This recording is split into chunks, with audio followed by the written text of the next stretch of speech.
Welcome sa Panlasang Pinoy! Magluluto tayo ng chicken potato salad. Ito yung mga ingredients na gagamitin natin. Boneless chicken, patatas, carrot, sweet pickle relish, frozen green peas, garlic salt, parmesan cheese, mayonnaise at tubig.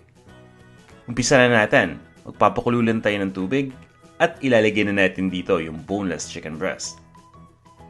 Papakuluan lang natin ito ng ilang minuto hanggang sa maluto na yung manok at pagkatapos ay tatanggalin lang natin ang manok dito at hihiwain lang natin ito cubes.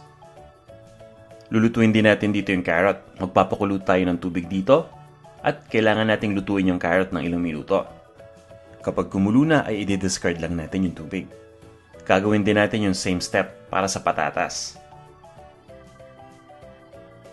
Papabayaan lang natin kumulo yung tubig ulit at lulutuin natin ang patatas hanggang sa tamang-tama na ang texture nito. Hahanguin lang natin yung patatas sa tubig at ilalagay na natin sa isang mixing bowl. Pagsasama-samahin natin ang patatas, ang carrots, pati na rin yung chicken.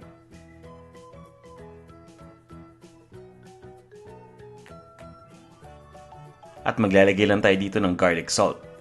Itong garlic salt ay mixture ng salt at ng garlic powder.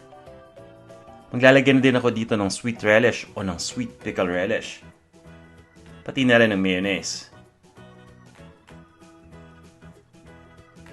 Pagkatapos ay ibuwudbud ko dito yung parmesan cheese.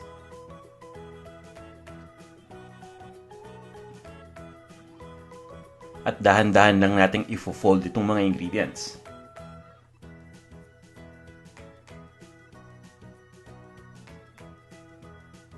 Once na mahalo na, maglalagay lang tayo ng frozen green peas dito. Ituloy lang natin ang pag-fold hanggang sa nahalo na mabuti yung mga ingredients. Pagkatapos ay ilagay na natin to sa fridge para lumamig. At once na malamig na, ilipat na natin sa isang serving bowl at serve na natin. Para sa kumpletong recipe, bisita lang kayo sa panlasangpinoy.com. Ito na ang ating chicken potato salad.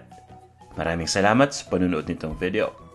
Sana huwag niyong kalimutang mag-subscribe dito sa ating Panlasang Pinoy YouTube channel. Hanggang sa muli!